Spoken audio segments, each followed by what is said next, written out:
Saya mau tanya dulu nih, Pak Wamen udah ganti HP ya? Gimana? Udah ganti nomor HP? Enggak. Soalnya saya WA nggak masuk terus, hilang namanya dari konteks saya. Mungkin nggak sengaja ke blok gitu. Ini kan banyak yang kita diskusikan. Ini Pak Teguh ini udah kawan lama ini. Beliau pernah jadi PJ Gubernur ini, orang lama di Capil. Tapi kita tadi banyak disampaikan teman-teman. Saya mau tunjukkan sedikit aja. Mungkin kita bisa belajar dari sini karena kita terlalu banyak teori-teori dan usulan-usulan proyek. Coba tolong ditayangkan.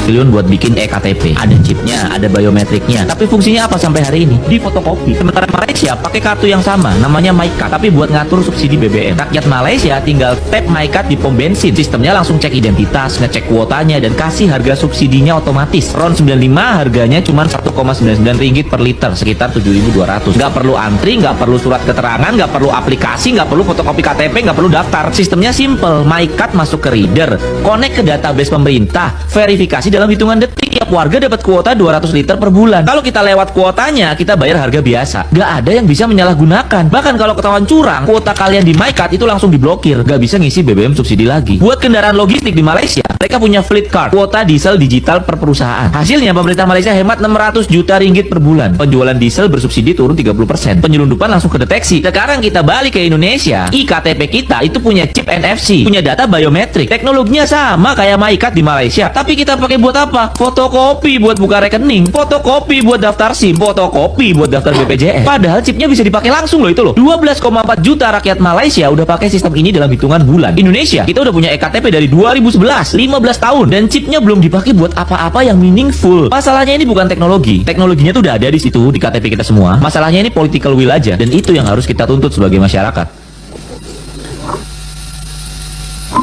Mungkin kita harus merenung sedikit lah. Kapan sih kita belajar? Kita kalau urusan ngambur-ngamburkan uang tuh juara satu, Pak. Untuk data saja, padahal kalau kita pakai single data ya, ID card ini, KTP ini bisa dipakai untuk semua.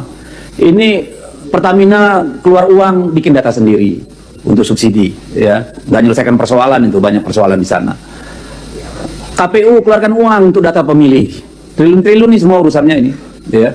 Lalu BPJS bikin lagi, Kemensos bikin lagi, semuanya bikin hanya untuk urusan data. Luar biasa ini, pemborosan yang luar biasa kalau menurut saya. Entah kapan kita mau selesaikan. Kita harus bilang kita lebih bodoh dari orang Malaysia kalau urusan ini, karena nggak pernah kelar. This is nothing personal, Pak, ya. Tapi ini persoalan kita. Dan saya kira benar tadi yang disebutkan, ini soal political will. Apakah revisi undang-undang admin duk ini memang akan membantu kita menyelesaikan, mengintegrasikan data itu keseluruhannya? Atau undang-undang yang sedang dibahas di Balek tentang undang-undang satu data?